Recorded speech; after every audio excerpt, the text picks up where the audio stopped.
Assalamualaikum warahmatullahi wabarakatuh. A'udzubillahi minasyaitonir rajim. Bismillahirrahmanirrahim. Alhamdulillah wassalatu wassalamu ala Rasulillah la haula wala quwwata illa billah. Amma ba'd. Hadirin rahimakumullah. Kita adalah makhluk dari Allah. Sedangkan Allah disebut sebagai Khaliq atau zat yang menciptakan. Ciptaannya disebut sebagai makhluk. Nah, bagian dari salah satunya adalah kita yang disebut sebagai al-insan atau manusia. Nah, pemirsa hadirin Allah, salah satu bentuk dari eksistensi kita sebagai makhluk adalah diciptakannya kesenangan sekaligus juga lawannya, ketidaksenangan. Nah, salah satu kesenangan yang Allah berikan kepada kita atau kenikmatan yang Allah berikan kepada kita adalah kita hidup dengan berpasang-pasangan. Adanya pernikahan antara laki-laki dan perempuan dengan perjanjian suci. Nah, salah satu dari bentuk kenikmatan yang Allah berikan melalui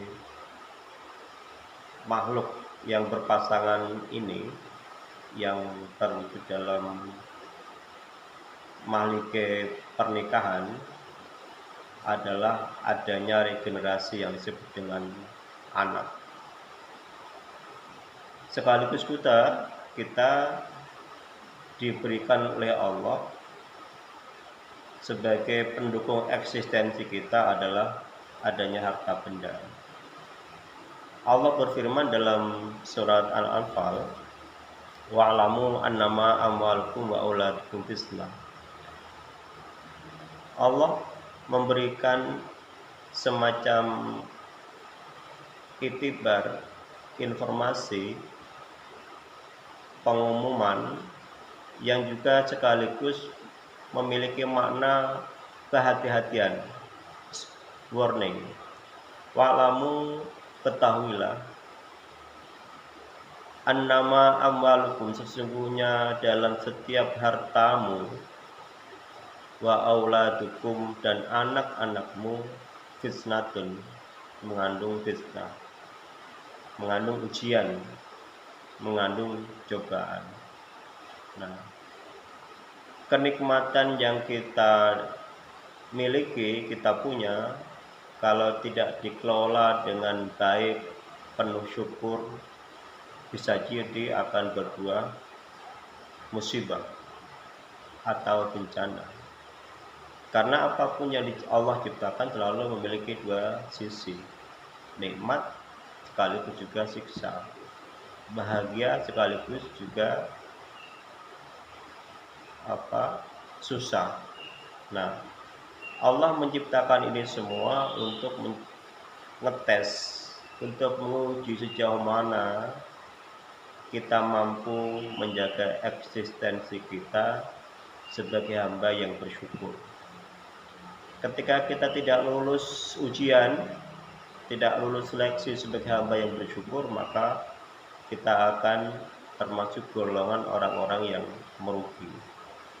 Nah, oleh karena itu, hadirin, ketika kita membaca hadis ayat ini, kita harus ingat bahwa anak kita yang merupakan anugerah dari Allah, kalau tidak kita kelola, kita tidak ajari dengan baik, bisa juga akan berakibat kepada musibah malapetaka yang bisa jadi tidak akan selesai hingga akhir hayat kita.